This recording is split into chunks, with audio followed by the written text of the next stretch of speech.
Stanford 78, Cal 73. Really entertaining game. This matchup on a Wednesday night in the ACC tournament, Bay Area rivalry. They brought up on the broadcast about how, Bill Walton would really enjoy the game because of the Pac-12 stuff, and then brought up, of course, how Bill Walton would not call the game because it was not Pac-12, which still feels weird, but it was I think the game of the ACC tournament so far, Cal had a couple chances to take the lead late. Stanford made the plays they needed to kind of keep Cal at bay and preserve the lead and ultimately get the victory. What was the biggest key in how they were able to do that? Its role players stepped up. I kind of thought like we talked about in the preview that you can't let Maxime Reynaud have an efficient game. He finished 9 for 19, scored 23 points, but it took those 19 shots to get it. They kept him off the free throw line as well. I thought Cal Mhm. did a good job frustrating him. It was just, I mean, you had a clutch three from Benny Gieler, and you let Chisom Akpara go 5 for 5 from the field, including that pivotal and one late.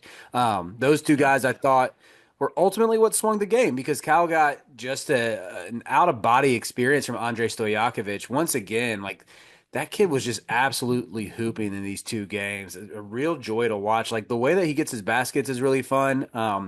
Matson utilizes him as like a pick and roll ball handler some. He can get to his dribble pull up. He can post up smaller guards.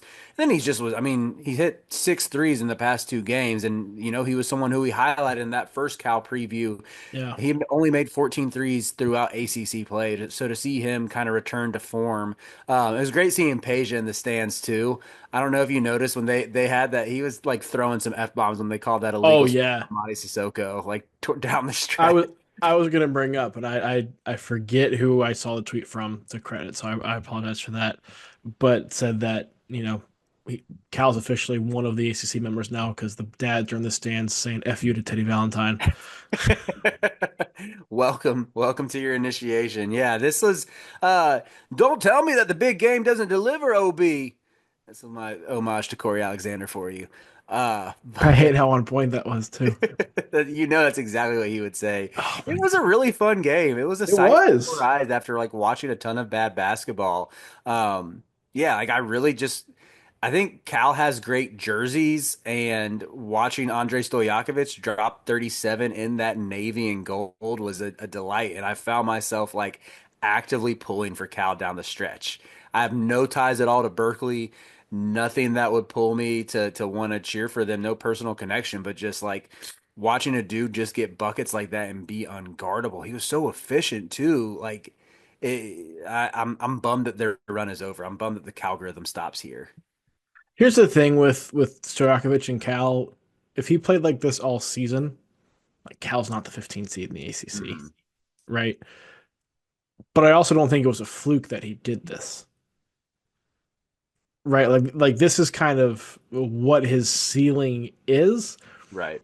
I have no idea what the offseason holds for him. I don't know where he's at on like NBA draft boards. I don't think he's high. He's not a first round guy, certainly. Yeah. Yeah. If Cal can bring him back and Madsen gets him in that system for another year and he can not be as dinged up as he was this year, I think there's real non-Duke ACC player of the year potential for him.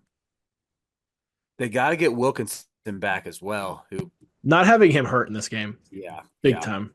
I agree. I know that was, I mean, we kind of mentioned it in the preview yesterday, thought that he could have a big bounce back game and did not have him this one. I mean, it was a lot of, uh, it was a lot of DJ Campbell, which I Yeah.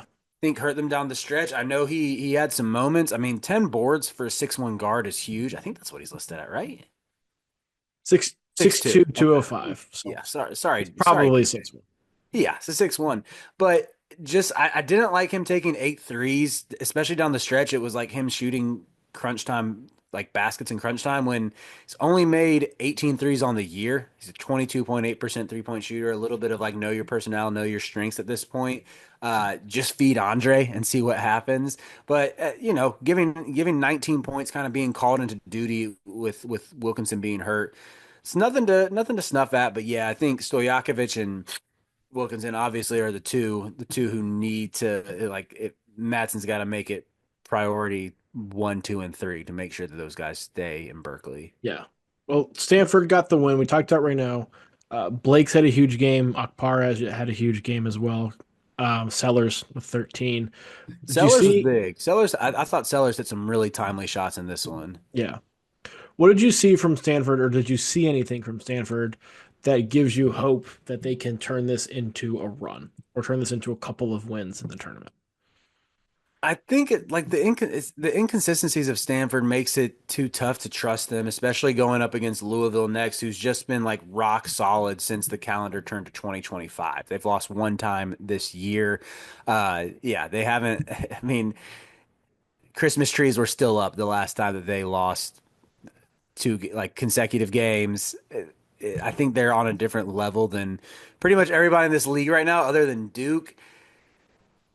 Jalen Blake can do this from time to time. We've seen him have games like this in ACC play where he's just like a becomes a really good guard who can get into the paint, who can collapse a defense, who can kick out, and who can get to the charity stripe. The only issue is like this is his first 20-point game since a road win in Chapel Hill on January 18th. Like that's a long time to go Yeah. without a big scoring outburst like that. I wouldn't expect to see a Blake's performance like this again.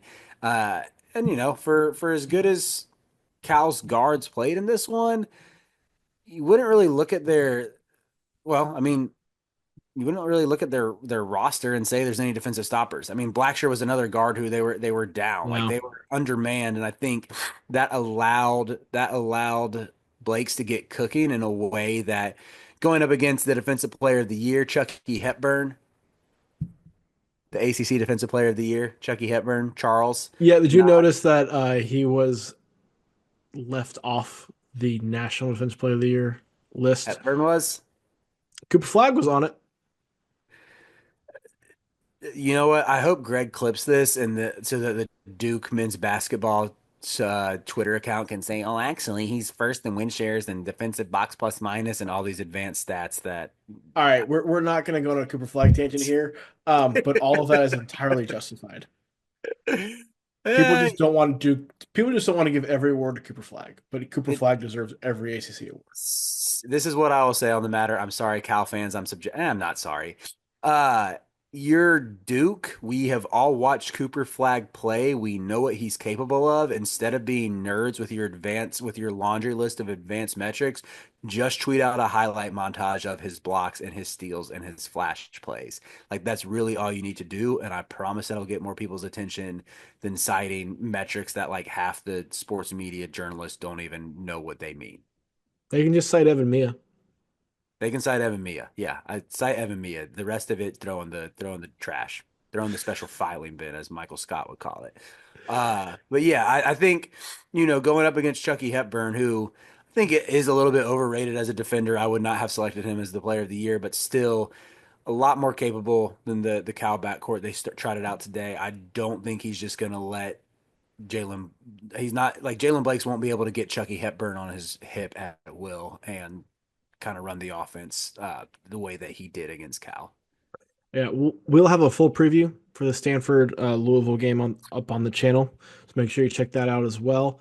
Yeah, to me, Stanford's chances start and end with Jalen Blake's. Like he is the guy who can be a true number two next to Reno, and if he is, Stanford's got a chance. If he's not, no chance.